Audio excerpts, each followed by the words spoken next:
Hello， 又嚟到主場開咪咯喎。係咯，好耐冇見大家。係啊，你都知道嘅。很久不見，到底發生過什麼事？講啊，仲以為你去咗開個宣教添嘛？其實就唔係嘅，只不過咧呢排有啲忙，係同埋疫情啊嘛，大家都明啦，係咪啊？咁啊，黑暴唔係咩啊？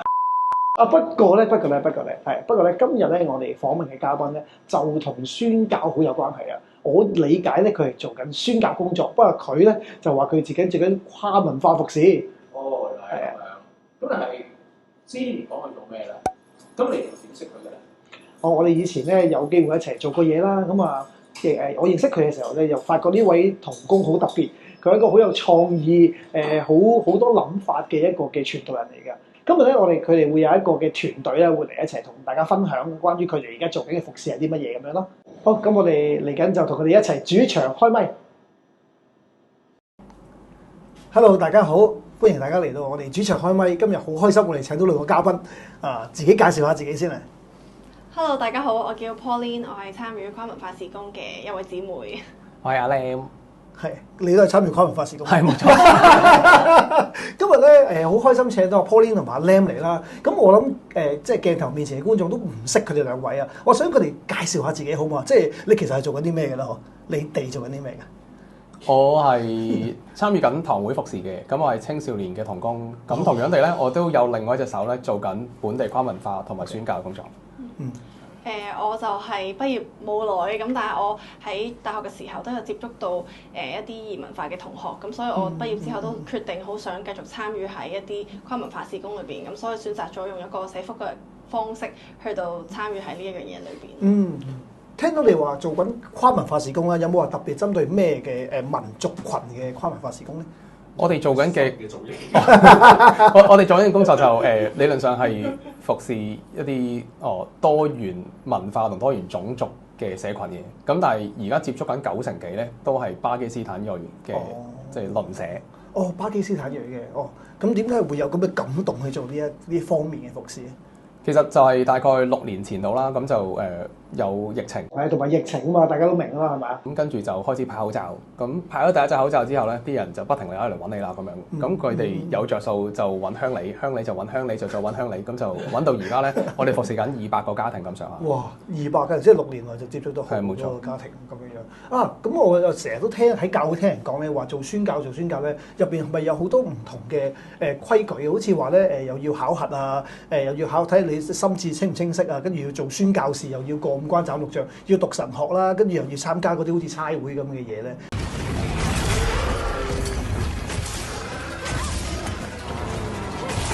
係咪咁樣㗎？我認為就唔一定嘅，即係我哋所相信嘅就係其實人人都係可以參與宣教，而宣教其實係冇地域限制咯，因為喺香港其實就係有好多多元文化嘅即係羣體啦，而呢班人其實就係正其實聯繫住喺好遠嘅他鄉，其實佢哋嚟到香港成為香港嘅居民，其實都係一個佢哋願意進入到呢個地方，而我哋又可以即係親自咁樣去接觸佢哋，好近距離可以認識到佢哋，甚至佢哋嘅家庭、佢哋嘅家族。所以其實宣教係冇想象中咁遠或者咁難咯。就好似頭先啱啱講，即係開始咪就係一個口罩咯。咁我諗大家都做得到件事。見到人有需要咁俾佢，咁佢同你建立關係，之後福音就開始發生。咁但係我未裝備好喎。咁點算咧？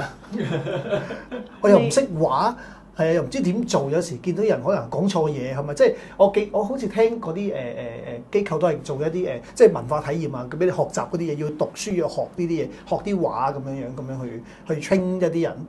Pauline 你識唔識 Ludo 㗎你？我有學少少嘅，但係其實我都係非常之唔流利嘅。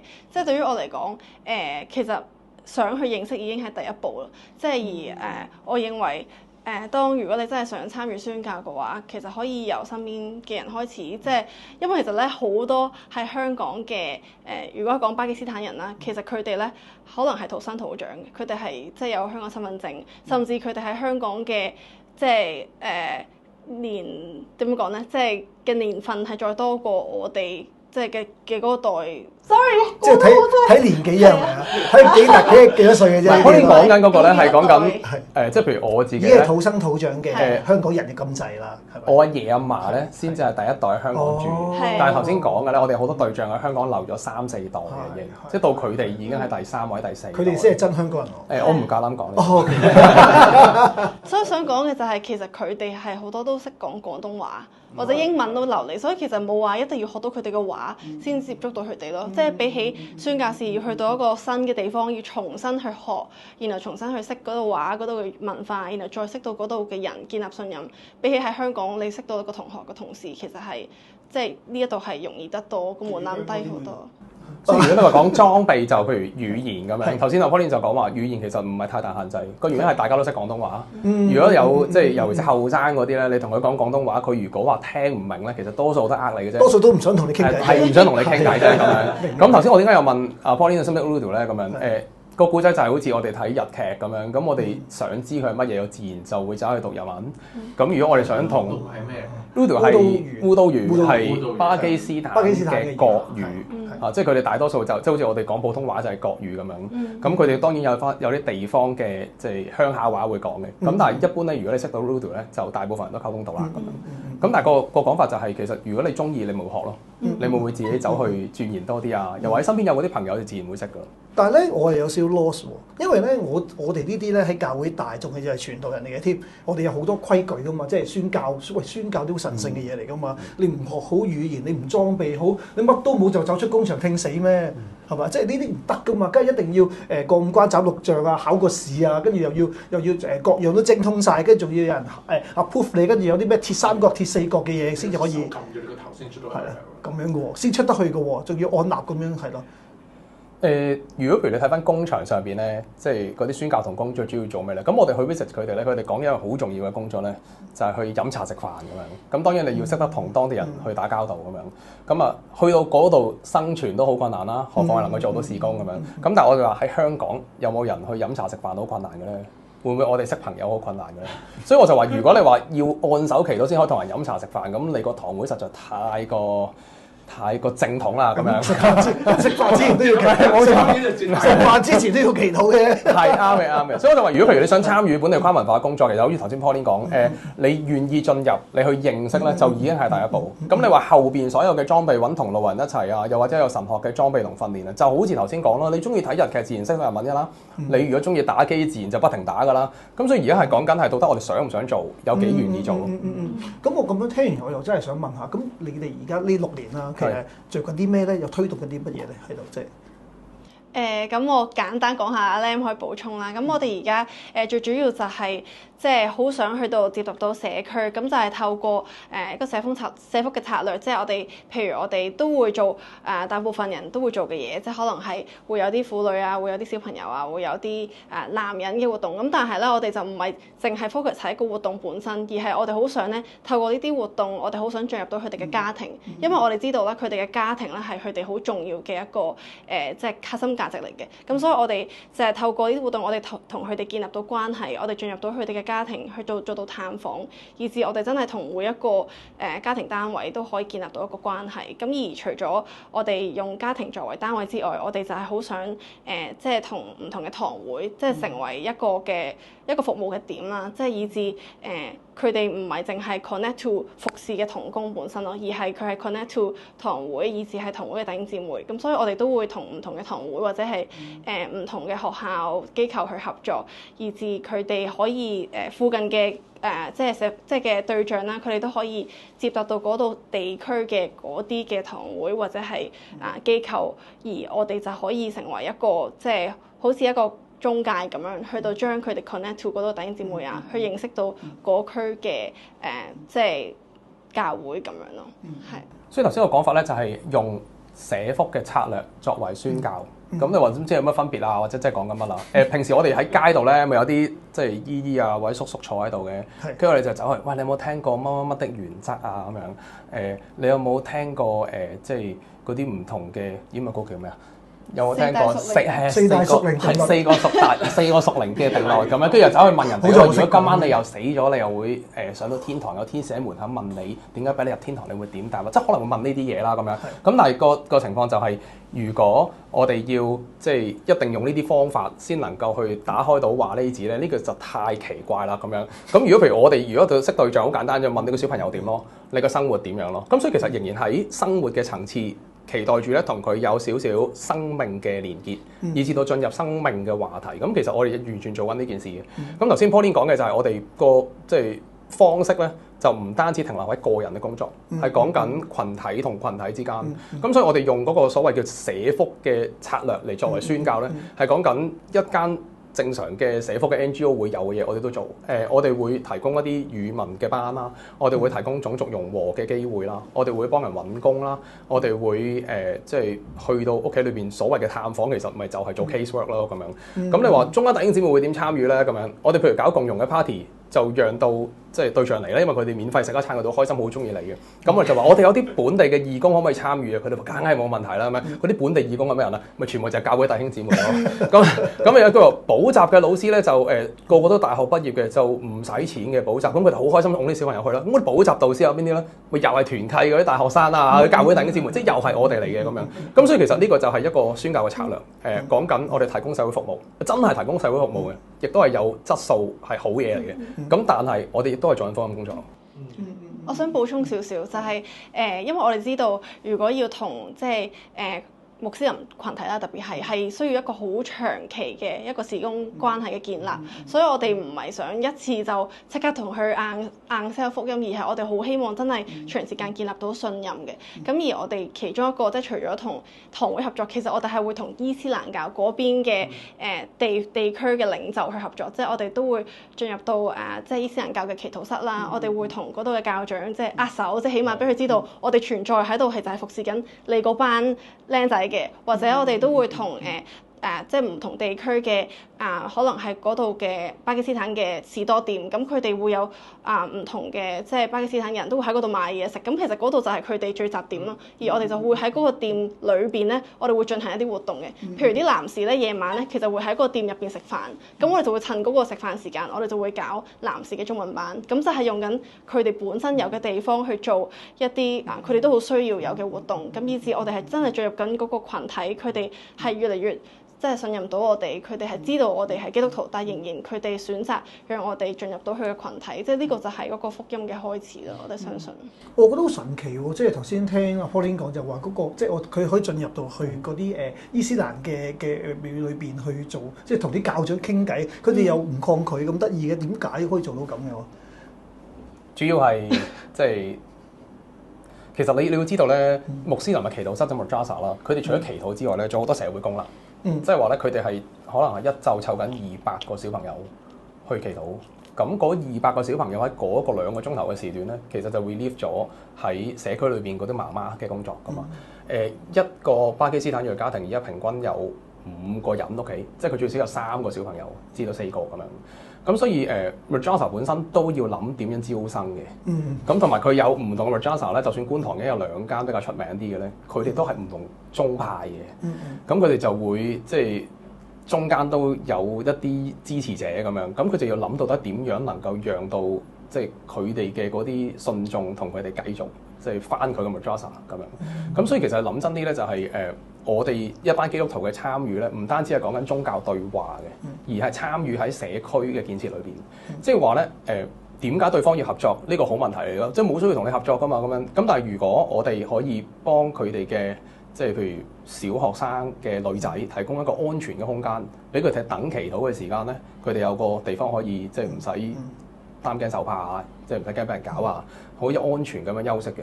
咁其實呢個就係個契機。咁所以講緊係無論係即係我哋講緊點樣進入佢哋嘅生活啦，又或者提供一啲社會嘅服務啦，其實到對方係要有着數啦，即係對方係要諗到嗰樣嘢啊，幫到我喎咁樣。咁所以你可以講咧，我哋而家好似咧就係幫助緊即係穆斯林嘅祈禱室，去令到佢哋咧營運得好啲咁樣。但係諗真呢件事咧，其實促進緊個對話本身。因為呢個問題，頭先你問點解要合作嘅呢個問題咧，唔係淨係即係 Imam Sahib 會問啊，即係同樣地咧，每一個 Muslim 都會問：呢班基督徒做乜咁好死？點解你會喺度出現？點解你要湊佢啲仔？點解要開個地方？有好多人咧會有個問題嘅，就係話會唔會嗰班穆斯林上到去教會嘅地方咧就會好驚咁樣？我哋而家咧每一個服務點都係教會嚟嘅。即係話咧，佢哋行到入去之前咧，就會好大隻字寫住 Christian Church，見到十字架嘅，但係佢哋仍然行入去咁樣。咁個意思就係話，其實佢對我哋有信任，我哋係講緊 Christian community 有信任。呢班人係做好事嘅，呢班人咧唔係淨係為咗轉信，即係逼人信耶穌而存在嘅咁樣。咁所以頭先問個問題好問題，點解對方會信你？對方點解要同你合作？就係講緊信任嘅建立咯，對方有好處咯，你喺個社區度真係有正面嘅影響咯。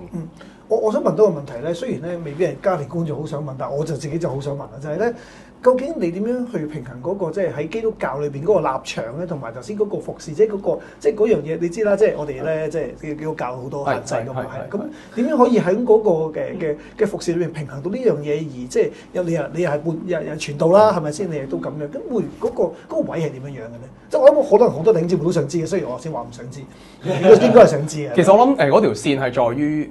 你係真係知道自己信緊乜嘅，即係個意思就係、我哋講祈禱，其實穆斯林都講祈禱嘅。佢而家係齋戒月，佢會問翻我哋有冇齋戒，佢問我哋有冇禁食禱告，佢真係認真咁問嘅。咁你當然啦，有你咪好即係好坦誠，好有啊咁樣。咁但係好多弟兄姊妹都問你有冇咁，我哋基督教有咁樣，即係可能你會咁答啦。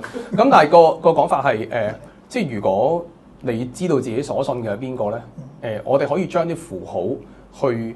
即係換咗佢，即係個意思係一個上主咧就各自表述咁樣。喺佢哋臨結束即係一個見面之前咧，佢哋會講一句即係拜拜咁啦，即係我哋講拜拜。咁佢哋咧會講 Khuda Hafiz， 又或者講阿拉哈菲斯嘅。咁咩意思咧？咁樣 Khuda 就係神啦，即係個神好祝福保守你啦咁樣。咁阿拉係邊個咧？就係佢哋信嗰個即係真神啦咁樣。咁我哋就唔信，所以我哋從來都唔講阿拉哈菲斯嘅。咁呢個就係我哋嘅神學立場咯。啊，我相信我哋嘅上主係咁樣嘅。我相信真神得一位嘅啫。咁但係而家大家仲未互通到嗰位係邊位，咁我哋咪將呢個成為一個即係唔好解決佢嘅問題住。咁但係起碼第一件事就係咧，佢會知道我哋係尊重對方嘅信仰同宗教。第二係佢知道我哋有信仰立場嘅，所以佢哋從來冇聽過我哋講阿拉哈菲斯嘅。咁所以你問其實就係得好細微嘅位，到底你知唔知自己信乜？如果你知咧，其實你係堅持得到。好，我覺得係好同我哋平時諗嘅嘢好唔同啦。咁頭先我哋之前咧，我哋拍之前傾開偈都有講啊，除咗響本地之外，其實好似你哋喺即係當地咧，巴基斯坦都有一啲好似有一啲嘅經歷或者有啲嘅服侍喺裏邊，係咪？我簡單講少少咧，又可以補充啦。即係我哋就係上年我哋就即係去咗一個短宣，就係去巴基斯坦嘅。咁話就話短宣啦，咁但係同時都係喺當地係有啲嘅跨文化嘅交流，即係唔係講緊話係我哋要去幫嗰度嘅人啊，或者點樣，而係我哋進入到即係巴基斯坦裏邊一啲嘅農村嘅學校，我哋去了解當地嘅老師遇到嘅困難，而我哋又可以分享到我哋嘅經驗，而佢哋又可以分享到作為即係巴基斯坦人佢哋遇到嘅啲文化或者係佢哋嘅背景，以至我哋返到香港，我哋都有啲嘢可以帶得去我哋而家嘅服侍裏邊。咁而我哋除咗做即係呢一個即係類似教育交流之外咧，我哋其實上年去到巴基斯坦咧，我哋就有去探望到一個巴基斯坦家人嘅。咁而呢一個家人咧，就係喺我哋喺香港本身認識嘅一個對象。咁佢屋企就發生咗啲事，即係屋企人過咗身。咁我哋都同佢係好即係好親密嘅關係。咁所以我哋就即係特登安排咗行程，就係好想去到嗰個地方去探佢屋企人，即係表示慰問啦。咁對我嚟講係好深刻嘅經歷嚟嘅，因為去到其實嗰個家人係第一次見我哋，但係其實佢就當我哋係好似真係屋企人一樣，佢稱我哋為即係兄弟姊妹咁樣，即係佢係招待咗我哋2日2夜。咁佢想表達嘅就係，即係雖然我哋唔同嘅宗教、唔同嘅背景，但係就係因着人同人之間嘅連結，我哋因着喺香港識嘅呢個對象，我哋就可以連結到喺巴基斯坦嘅人。即係呢個都係我哋相信嘅嘢。即係其實而家人同人之間嘅連結係可以冇地域限制咯。即係講緊宣教，其實就係可以跨地域咁樣，即係香港喺巴基斯坦其實都係同時間發生咁樣咯。所以如果我哋講即係譬如宣教或者其實上年嗰個行程我哋就叫短宣啦咁樣，但係其實你問我哋咧，我哋唔會咁樣去 name 佢，即係短宣就好似講到好似即係呢個係為咗宣教而出發嘅一個行程。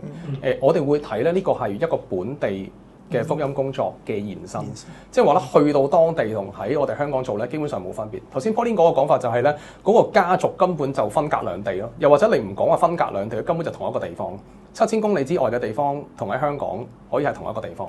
我哋今日講緊嘅事情咧，對方其實立即就知嘅啦，啲有電話噶嘛，即係你有 WhatsApp 大家就 call 噶嘛，即係其實係冇你想象中咁遠。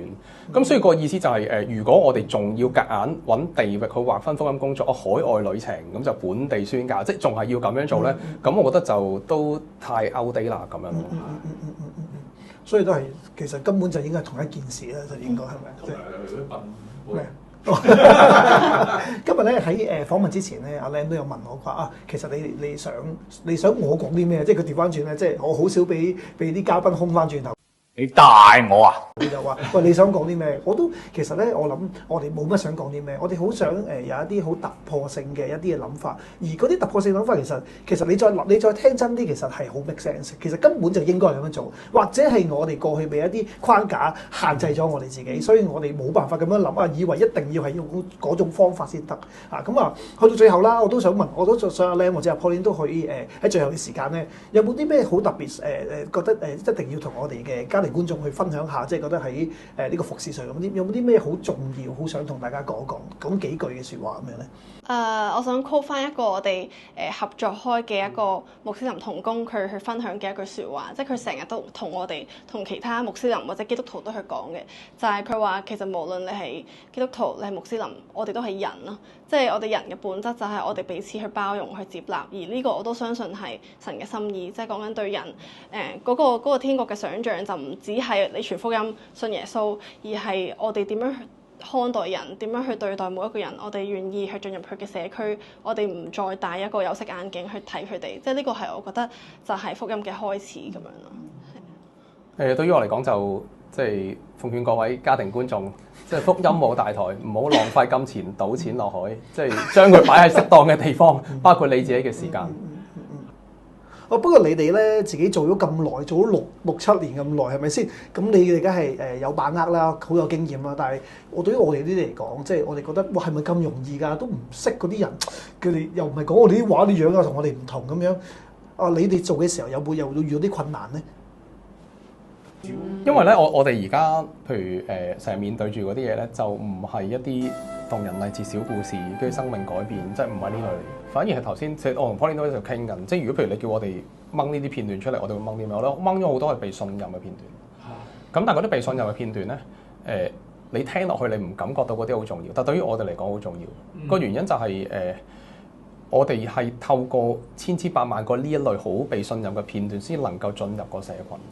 即係簡單講，就唔係我哋只係聽一個故事，或者令到一個人生命有改變，就能夠令到佢哋成個族群知道福音係乜嘢。所以而家講緊個 scale 就唔係一個兩個家庭，亦都唔係一兩個人嘅故事。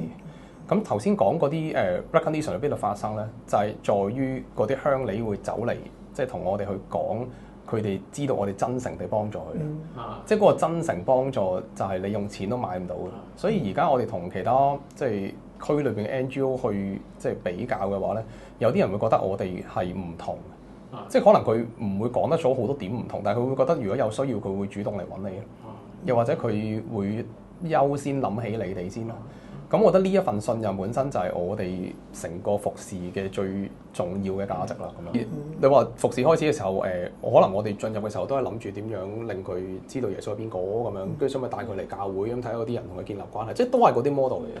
但係收尾你會發現其實唔係做緊呢樣嘢，又或者我哋一路行落去嘅時候，發現就係嗰個信任人同人之間嘅關係，即係嗰個關係係重要。如果我講少少就係我諗兩樣嘢，但係唔係一個片段，即係講緊譬如如果你話，我覺得係有少少不被可能係堂會弟兄姊妹明白，因為好多人都會問我哋你咪有帶人傳，即係帶人信主啊，或者點樣傳福音㗎？究竟即係因為我哋有時都會籌款㗎嘛，咁我有時就即係我會有我嘅解釋，但係可能佢哋都唔係好明白究竟嗰個福音係喺邊度，因為福音其實唔係淨係講耶穌，而係點樣實踐緊耶穌喺地上所做嘅事情啊嘛，即係呢個係我哋覺得可能有啲唔被明白嗰個位咯。咁但係我哋又仍然有我哋嘅嗰個信念，即係我哋覺得呢樣嘢係好值得去做，同埋即係嗰個被信任嘅片段咧。我諗到兩個，但係我簡單講啦，就係唔知你想唔想聽，即係唔知想唔想吸入去。大家都想聽。咪就係有一次，即係我哋，因為我哋咧其實係冇一個固定嘅位置，我哋係周圍去嘅。咁新年嘅時候咧，我哋就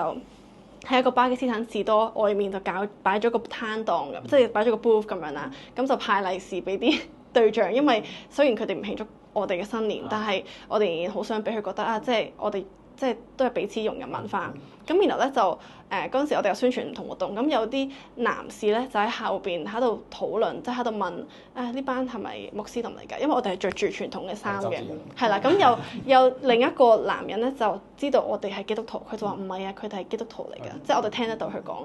咁然後佢就咁然後咧佢哋就互相介紹大家就嚟參加我哋嘅活動。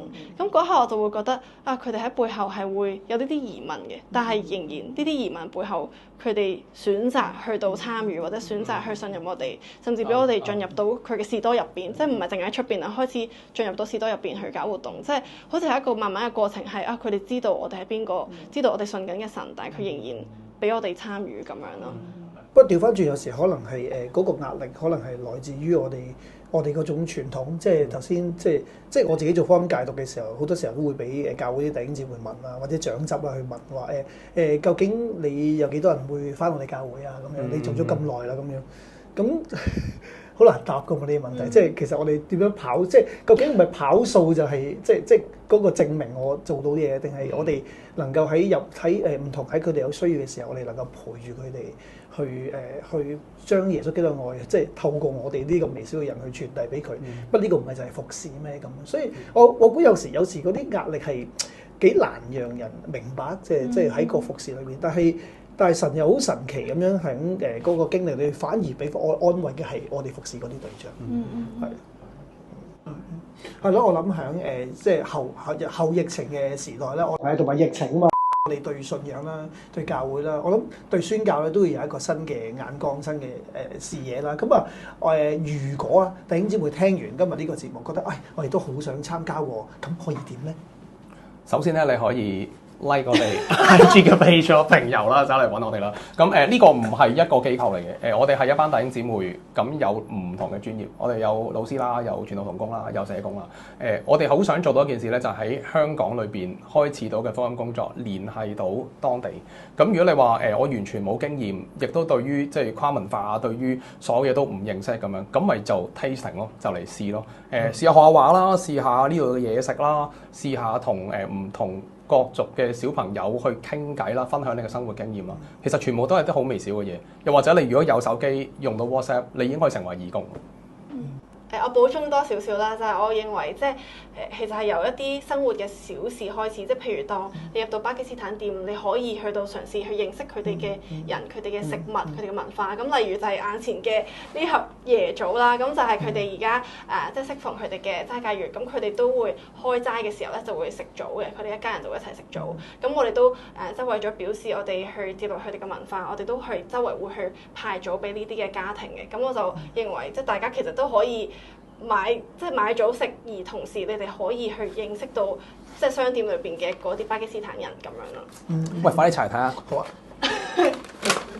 椰棗係呢一包係好特別嘅，因為原本一包係有50粒，唔係有40粒嘅。我哋將佢整細包啲，咁所以先至唔會嘥嘛。我俾你食晒啊！好，我哋一齊食啊！好啊，咁好多謝阿 Lam 啦，同埋 Pauline 今日嚟同我哋一齊分享啦。我諗大家都好多問題或者好多嘢，我哋歡迎咧大家喺我哋嘅 YouTube 裏邊留言啦，我哋一齊去互動啦，希望可以喺呢方面咧，我哋有更多嘅即係一齊分享，一齊彼此結合，好唔好啊？不如我哋今日就嚟呢度啦，好嘛？好啦，拜拜。啱啱咧聽完阿 Lam 咧同埋阿 Pauline 嘅分享啦，我諗大家都有一個好深刻嘅感受啊，就係覺得咧佢哋講緊宣教嘅嘢咧，同咧你落街咧飲茶食飯咧，好似係同一件事咁啊，咁純粹咁自然啊！我諗咧呢一個境界好似聽落好高，咁但係其實基督徒對於傳福音或者講話跨文化，其實最簡單一樣嘢就係我哋有冇將我哋身邊嘅人當係上帝所創造嘅人咧，我諗佢哋就係活現到呢樣嘢啦。咁啊喺聖經裏邊都係咁樣講啊，就係話咧埃及咧係我嘅子民啊，即係好難想像問以色列人咩？但係原來上帝所愛嘅係所有佢嘅創造，所有嘅民族。願意咧今日咧我哋咧喺呢一個嘅分享裏邊咧都有學習啦、領受啦，同埋我哋可以有參與啊！咁特別都祝願咧就阿 Lam 佢哋啦，即係知道佢家庭咧都要照顧幾個小朋友啦，佢係一個好奮身喺分享大家都聽到嘅一個好奮身嘅傳道人啦。希望咧佢即係上帝加力俾佢啦，喺佢未來要開展嘅 NGO 啦，佢新嘅事工裏邊咧都有上帝嘅恩典啦，俾佢接觸更多嘅穆斯林，亦都俾更多嘅弟兄姊妹咧可以喺呢個事工裏邊咧俾上帝祝福。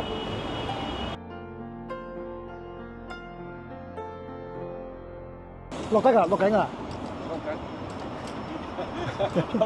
錄緊㗎啦，係啊。